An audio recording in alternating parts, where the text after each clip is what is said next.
دا یو ورور سوال کړی دی وایي زه استاذ یم د قرآن او ماشومانانو ته قرآن یادومه نو ډېر داسې کېږي چې دا ماشومانان چې کوم طلبۍ دوی خطا کېږي د قرآن په ویلو کې نو کله هغه ټکی داسې بدل کړي چې سړی ورته حیران شي لکه څه په بله طریقه او دا موږ پخپله مې اورېدلي دي لکه یو نیم ماشوم دا ټکی داسې ووایي که نه چې سړی سخت تعجب کېږي په ټکی په مشرق کې دی په مغرب کې لیږي سوال دا دی چې لکه بعض استادان بیا دا غلطیانې ذکر کوي او دې پورې خاندي خپلو مجلسونو کې لکه یو بعض قاریان موږ لیدلي دا به جایز یي او که نه دا ډېر ښکلی سوال دی ډېر فایدهمند سوال دی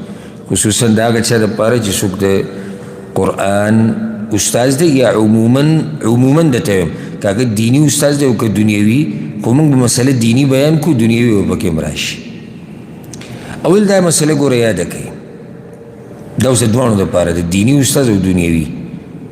قرآن استاذ د حدیث د علم ښوونکی دنیوي استاذ که هر قسمه سبق تا ته ښیي دله نه دي جایز چې دی د ماشوم غلطیانې ذکر کړي د مذاق او د مسخرې دپاره ولې دې د سب ذهن نه اسانه مسله ده ولې ټول سوچ کړي نه زړه تورې شاګی نه اوري نو بیا نه نه نه ماشوم یې نه اوري بیا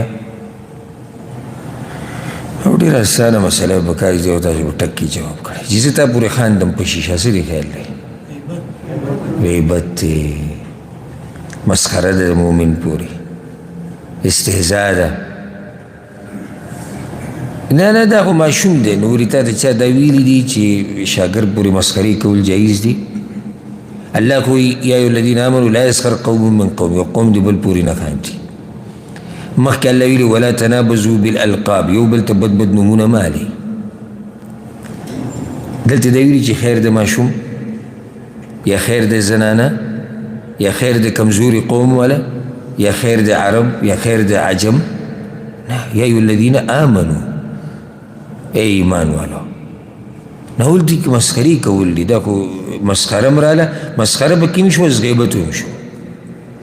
مسخره م شوه غیبت هم شو وګوره مذاق چې دی په شریعت کې شتي موږ دا مسله ذکر کړې الحمدلله مذاق گنجایش په شریعت کې شتي خو د هغې یو لوی شرط هغه دا دی چې دې کې به په یو مسلمان پورې استهزا نه وي ما ورته ګپ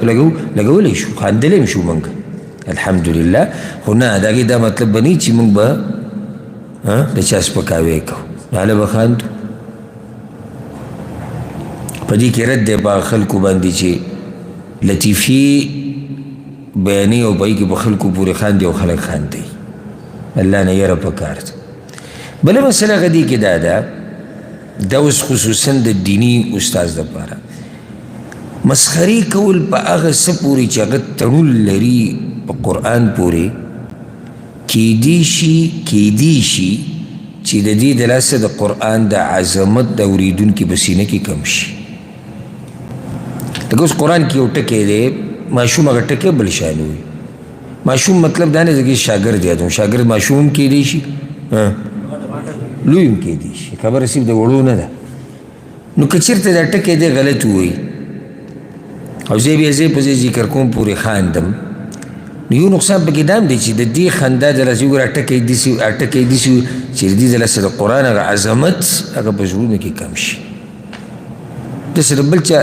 د کلام ټکی خو غلط نه دی ویلی الله د کلام ټکی غلط ویلی او ته دې مسخرې کې ځای په ځای یادوي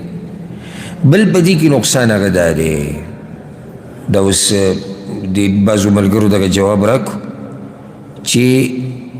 د طالب د شاګرد زړه تور شي دې سره د علم نه دا هله چې کله هغه یې واوري ته پته ولګي چې ما پورې خاندي ما پورې مسخرې کوي دا که دنیوي طالب علم وي او که دا دیني طالب علم وي دې سره زړه چې دی هغه د علم نه او د سبق نه هغه څه شي هغه تور شي او قرآن خو بیا د عزتمند رب کلام دی څنګه سړی چې دی په دې چې دی لګیایي او په مجلسونو بیټکونو کې پې خنداګانې کوي. قرآن خو د الله کلام دی. که چېرته یو شاګرد یو طالب علم خطا شي نو د هغه غلطي صحیح کول پکار دي بغیر د دې نه چې سړی پورې مسخرې وکړي. او اوس که چېرته ته اوزي کې ذکر کوې بیا خو څه خبره نه لکه مثال کې یو سړی یو مجلس کې لګیا دی وایي چې یاره یو شاګرد ما سره ناست و د آیت کې انتهایي خطا شو او داسې ووایي دا لا بیا هم څه ګنجایش به وي. خو د دې چې ته